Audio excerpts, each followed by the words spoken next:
Hey everybody, this is a lesson on projectile motion, and in particular we're going to introduce the math of projectile motion, but we're going to focus on horizontally launched projectiles for this lesson.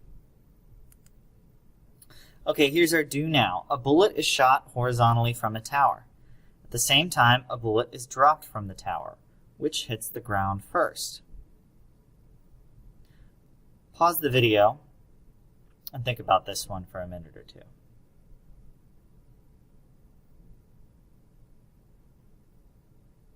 Okay, let's discuss. We know that projectiles are determined by their horizontal and vertical components. Well, if we want to know which hits the ground first, then that's the vertical motion that determines when something hits the ground. So if we think about the vertical motion of a dropped object, its initial vertical velocity is 0. If we think about the initial vertical velocity of a horizontally launched object, its initial vertical velocity is 0. So we would say ux is equal to, uy is equal to 0 for both cases. Okay, so since that initial velocity is the same and gravity is pulling down on both of them at the same rate, they're actually both going to hit the ground at the same time. This shows us that the vertical and horizontal motions are independent. It's only the vertical motion which affects how long it takes to hit the ground. So projectiles are objects experiencing only the force of gravity, only gravity. So they're objects in free fall. And we're usually talking about objects near the surface of the Earth or a planet or in a uniform gravitational field. Now, you might ask, well, what about the air? Air can slow objects down and speed objects up. Yes, air can. And if air resistance is not negligible, if it's significant, then our object is not going to behave like a normal projectile. So we tend to only model objects as projectiles in this way if air resistance is negligible. But that's actually pretty common for air resistance to be negligible. If we have a small object or an object that has a lot of mass, as long as the object's not moving super fast through the air, air resistance is quite small, and this normal projectile motion stuff models it quite well. So the path of a projectile is always a parabola. You can see the parabolic path here. It's the same shape as a quadratic function.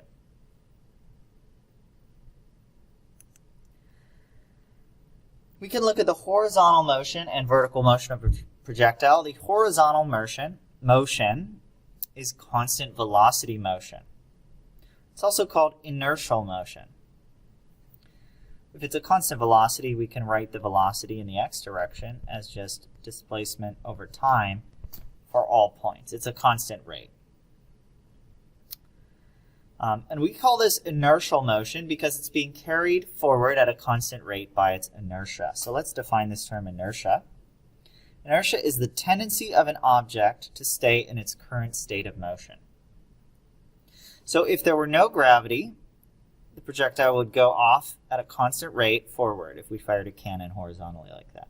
Equal time intervals would be equal distances because it's a constant velocity.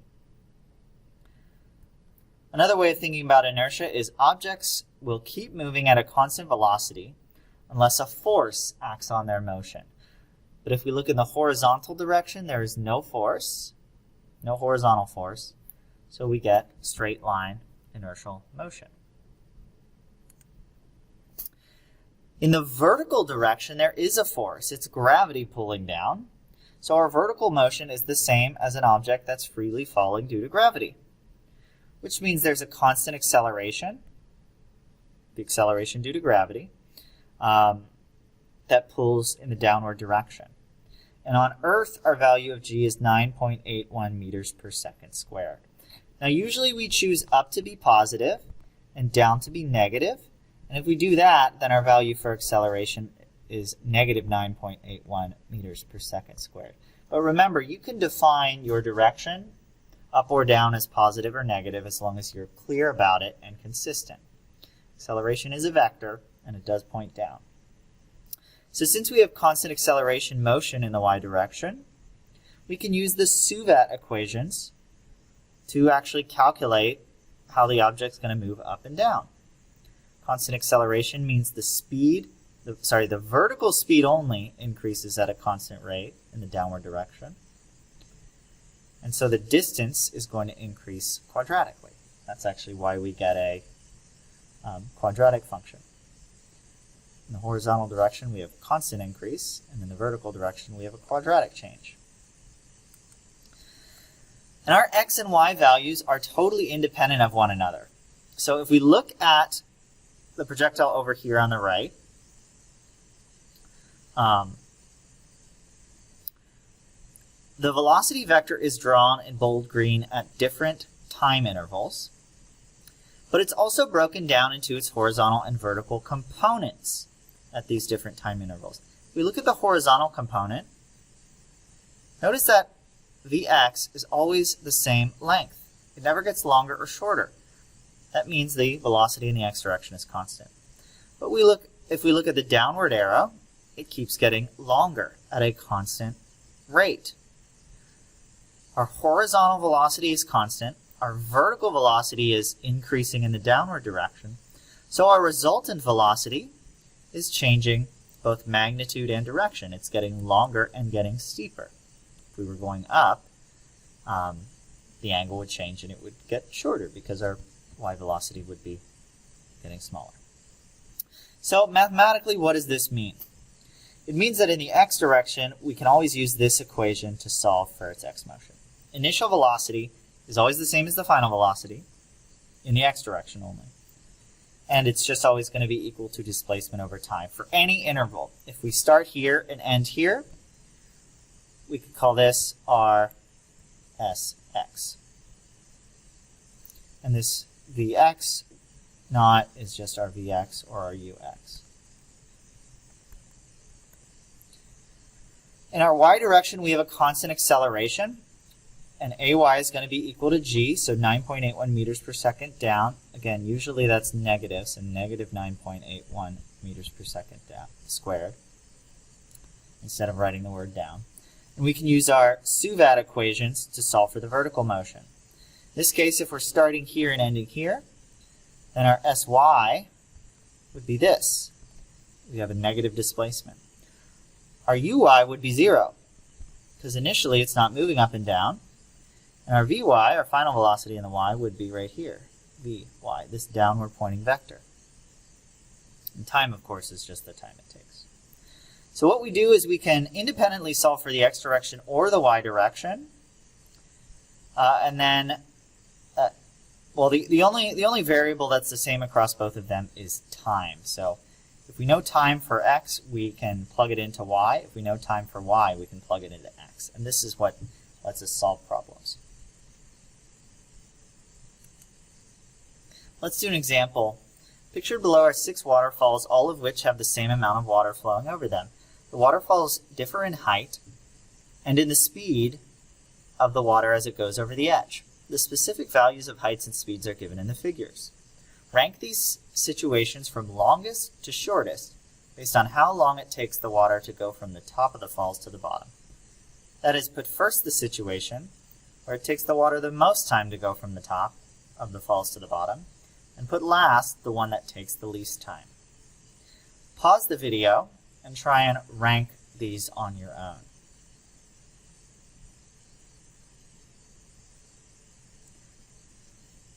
Okay, well, let's think about this. We want to find the time it takes to get to the bottom.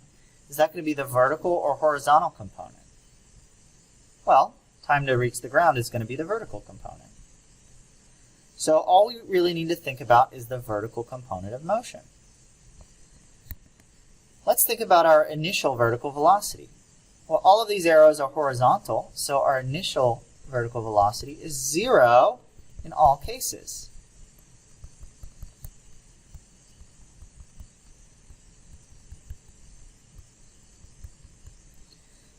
And our acceleration is also the same in all cases. It's pulling down with an acceleration of g. So the only thing that's going to affect the time is the distance. Longer distances are greater time. So our longest are going to be A, which is the same as B, which is the same as C. And those are going to be greater than D and E and F. Doesn't matter how fast we launch horizontally if our vertical motions are the same. Okay, so we're actually going to get into a practice problem in a minute. And this is going to be our problem-solving strategy for any projectile problem. Not all projectile problems will require all steps, but this works for everything. Number 1, draw a diagram. And this is going to help us identify our givens and unknowns. Number 2, set up a t-chart and fill in the givens for the x and the y direction. Now our t-chart is going to be a chart that separates out our variables based on the x and the y direction. One column will have the x variables and the other will have the y. Now in the x direction there are really only 3 variables. The velocity, which we can write as u or v. The displacement in the x direction. In the IB we use s, sometimes delta x is used. And the time. These are our only 3 x variables in every projectiles problem. In the y direction, we have our suvet variables. Sy, displacement in the y direction, initial velocity in the y direction, final velocity in the y direction, acceleration in the y direction. Oops, I should write that as Vy. And time. Sometimes V0 and Vf are used for initial and final velocity, but the IB uses U and V. Sometimes delta y is used for displacement. IB uses S for displacement.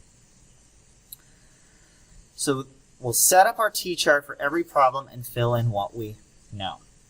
There should be one column where we have at least 2 variables, and then we can start solving for our other variables. Okay, so the other thing we need to be careful about during this t-chart is our velocities are just the components of our velocities. So if we are launched at an angle, we need to resolve those vectors into components before filling in the chart. If, for example, we're launched at an angle of 45 degrees, and the velocity is 10 meters per second, well, we need to find Vx by using 10 cosine of 45 degrees. That's our initial velocity in the x direction, and our initial velocity in the y direction is 10 sine of 45 degrees. Next, use the kinematics equations to solve for our unknown variables. And time is the same for both. So once we have it for one, we have it for the other. Last of all, if we need to find a resultant velocity or an overall speed, we might need to combine our component vectors back together again by adding our vectors and finding the resultant using Pythagorean theorem and trig. Vx, Vy, V. Let's actually do some examples. A plane is flying horizontally with a speed of 350 meters per second at a height of 1,400 meters above the ground when a package is dropped from the plane. Neglecting air resistance, when the package hits the ground, the plane will be ahead of, directly above, or behind the package. And then, what is the horizontal distance from the release point to the impact point? So let's sketch it out. We have a plane. That's my plane. And it's moving at some speed when it releases an object. And it's going to hit the ground somewhere. So it's the object that we actually care about. It's going to impact down here. So let's start by setting up my t-chart. I'm going to do it over here. X and Y. And labeling things. The plane is 1,400 meters above the ground, so this distance is 1,400 meters. And the plane is flying horizontally with a speed of 350 meters per second. Package is dropped from the plane. So gravity is pulling down at negative 9.8 meters per second squared, 9.81 really. Neglecting air resistance, when the package hits the ground, the plane will be ahead of, directly above, or behind the package. Well, if we think about this, if the plane is moving at 350 meters per second, when it drops the package is also moving horizontally at 350 meters per second. So their horizontal motions are going to be totally aligned, which means that the plane will always be directly overhead the package. It's only the vertical motions that are different. So directly above is going to be our answer there. Next, we need to find the horizontal distance from the release point to the impact point. Well, this is our release point. This is our impact point, so that's going to be Sx. Let's actually start filling in our t-chart. Sx is what we're looking for, so it's an unknown. We don't know the time the object's in the air for. And do we know the initial velocity in the x direction? Well, yeah. Horizontal velocity is 350 meters per second. Not enough variables to solve for displacement yet. Let's look at y. Sy. How far, what's the displacement in the y direction? Well, it's 1,400 meters down, so negative 1,400 meters.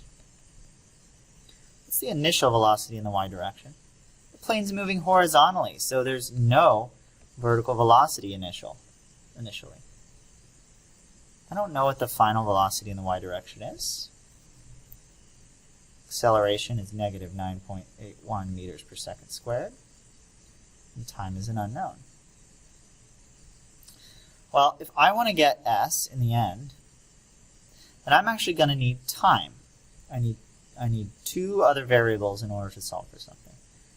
But I can't use the x motion to solve for time. But I can use the y motion, because I have three variables in the y direction. I'll use a Suvat equation that relates s, u, a, and t to solve for time.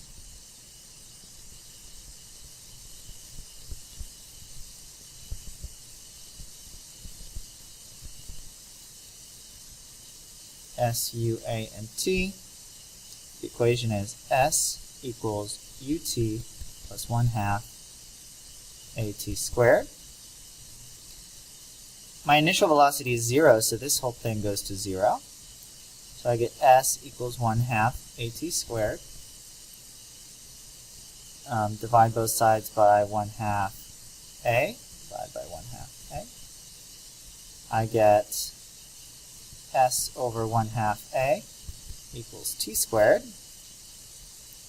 Take the square root of both sides. I get T equals square root of S over 0.5 A. So let's plug in our numbers. S is negative 1,400 meters. And 0.5 times our acceleration, negative 9.81 meters per second squared. You just plug that into a calculator.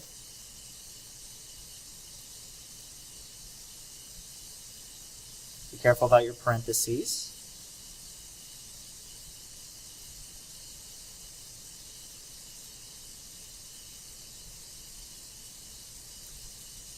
I'm getting 16.9 seconds. Okay, 16.9 seconds. I'm going to fill that in on my table. 16.9 seconds. Since I know that for y, I also know it for x. 16.9 seconds.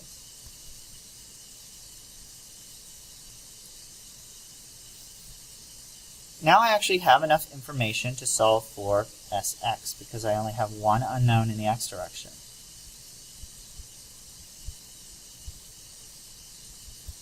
Well, it's constant velocity motion in the x direction, so we can just use displacement is equal to velocity times time.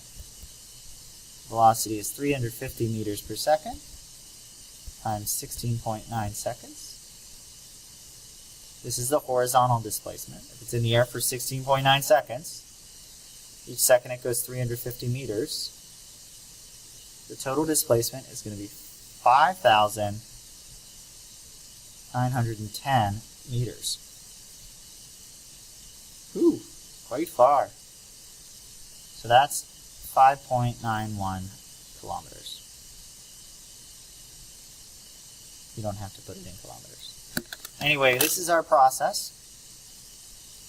Solve for time using one variable, plug that into the other to solve for your other unknown. This is probably not super realistic because air resistance would be significant at those speeds, but ignoring air resistance, this is how far it would go. Plane's going quite fast. Question 2. A student stands on the roof of a downtown apartment firing an airsoft gun horizontally at the neighboring building. The neighboring building is 14.0 meters away from the student, horizontally, and the airsoft pellets hit the building 2.50 meters below the airsoft gun's location. Without questioning the legality and safety of this activity, calculate the speed that the gun fires airsoft pellets. Okay, so there's a lot going on here, so I want to make sure I draw a good diagram. I don't know how high up the neighboring building is, but let's say we fire the gun from here. Since we fire horizontally, it's going to go down in some arc like this. It's fired with some initial velocity horizontally, ux. It's also vx because velocity is constant in the horizontal direction. We're given that the neighboring building is 14.0 meters away, and it hits the building 2.5 meters below the launch point. So this distance down is 2.50 meters. Calculate the speed that the gun fires airsoft pellets. So we're calculating the initial velocity. Let's fill in the t-chart, and I'm actually going to fill in the t-chart down here. X and Y. So what am I given? Sx, Ux equals Vx, and T. I'm given the horizontal displacement. It goes 14 meters horizontally, 14.0 meters. I want to solve for Ux, so that's definitely unknown. And I'm not given T. The Y direction, what am I given? S, U, V, A, T. I'm given the S, 2.5 meters. Whoops. 2.50 meters, and it's down, so that's negative. The initial velocity in the y direction, it's fired horizontally, so that's 0. Final velocity is not given. Acceleration is acceleration due to gravity, negative g, equals negative 9.81 meters per second squared. I'm choosing up to be positive, and time is an unknown. So again, we want to find ux. We need to figure out time in order to get ux. So let's use the y component to solve for time.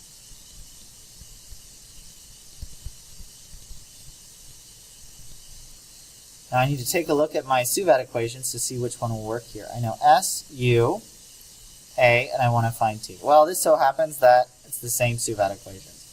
That's lucky. S equals ut plus 1/2 AT squared. That's the only one that has those 4 variables. U is 0. S equals 1/2 AT squared. Solve for T squared, I get T squared equals 2S over A. Square root of both sides, I get T equals root 2S over A. This is the same as what we got last time. So we just plug in our numbers. 2 times S, but remember this is y direction, so it's SY, negative 2.50 meters, divided by acceleration negative 9.81 meters per second squared, all in a square root. So our time is 2 times negative 2.5 divided by negative 9.81 to the square root. 0.714 seconds. I'll plug that into my t-chart. 0.714 seconds. So then 2. I can use x to solve for ux. Ux or vx, it doesn't really matter. The horizontal velocity is constant, so that's going to be our launch speed. And I know that speed is displacement over time.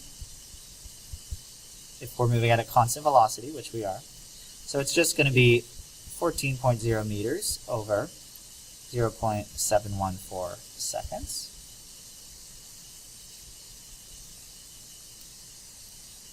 Gives me 19.6 meters per second. So this is my launch velocity. So these projectile motion problems can get kind of long, but if you're just really careful about identifying your givens, it's nothing new. It's just suvat in the y direction, constant velocity in the x direction. You just need to kind of separate out x and y. That's that. In summary, vertical and horizontal components of projectile motion are independent. The horizontal motion is constant velocity motion, and the vertical motion is constant acceleration motion.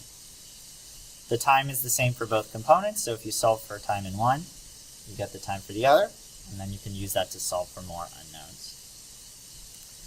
Your independent work is the quest on Projectiles 1. It's about 5 problems, plus I think 3 concept questions.